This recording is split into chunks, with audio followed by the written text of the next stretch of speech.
Hello Year 10, so the bit we're on today is we have just finished researching our speeches. We're going to take a little break from the research and the planning to have a little look at rhetoric and rhetorical devices, because in essence they are the heart and soul of speeches.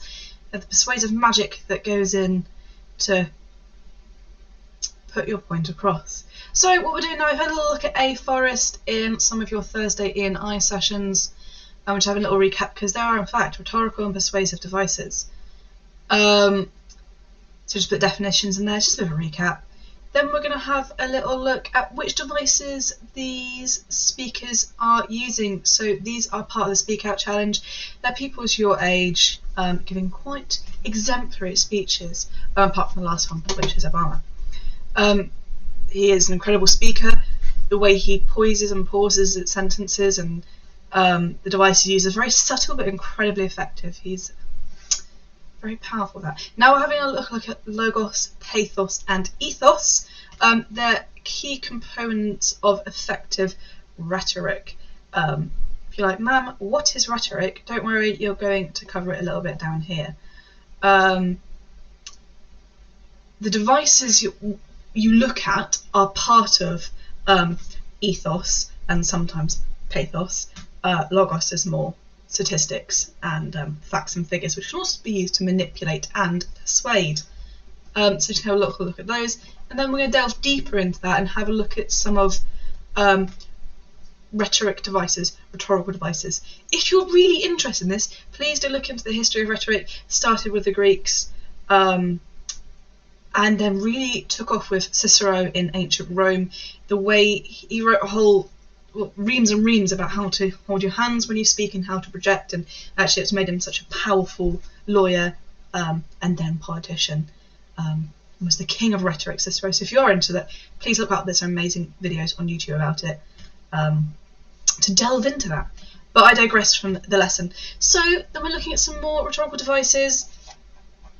A Forest is part of that, but that's almost like your bread and butter of speeches. You could be using all of those. And then some of these down here are a little bit more refined ones. You guys are all incredibly able, so I want you to include all of them.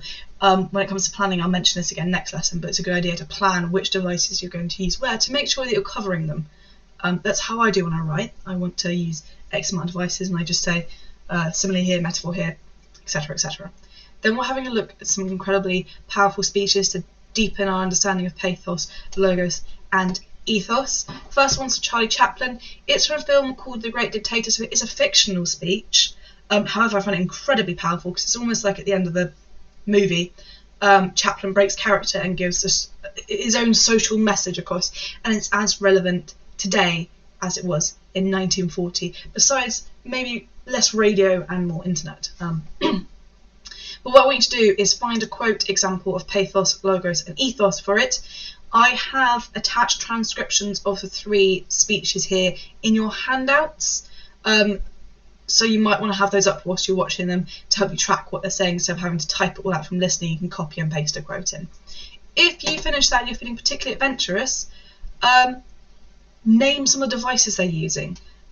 The more you can device spot and the quicker you can spot it, the more fluent you are in using it.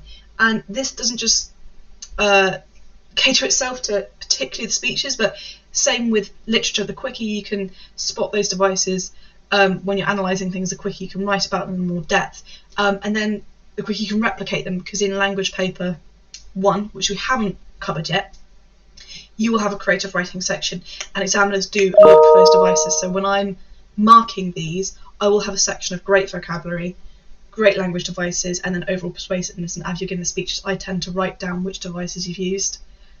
So examiners do look for it. So the more you can spot them, better. Then I have a dream, an incredible speech. I think I mentioned anaphora in the A Forest. This uses a lot of it. I have a dream as a repeater at the beginning of the clause, and it's very emotive. Then Greta Thunberg, which is incredible. She was 16 when she gave the speech. Wow. Such a little covering of those speeches. We're doing more in-depth on Greta today. We will come back to these speeches another time, so just give an overall overview of those. Then we're doing more Greta here. So for the final task, which will take about 30 minutes, explore the ideas of rhetorical devices used in the how dare you speech. What I want you to do is name the rhetoric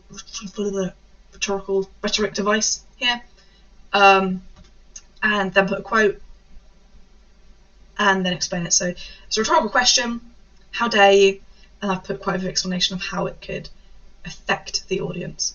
If you finished early, there's a little look on her inflection of tone and positioning of her hands and facial expressions. So, and that's why I mentioned Cicero is one of the best rhetorical speakers, and actually Obama used quite a lot of his devices, and so do other successful speakers. Stoic, emotionally controlled when needed, but then changing facial expression, tone, and pace of the speech and the speaking to really emphasise points to show they're passionate about it.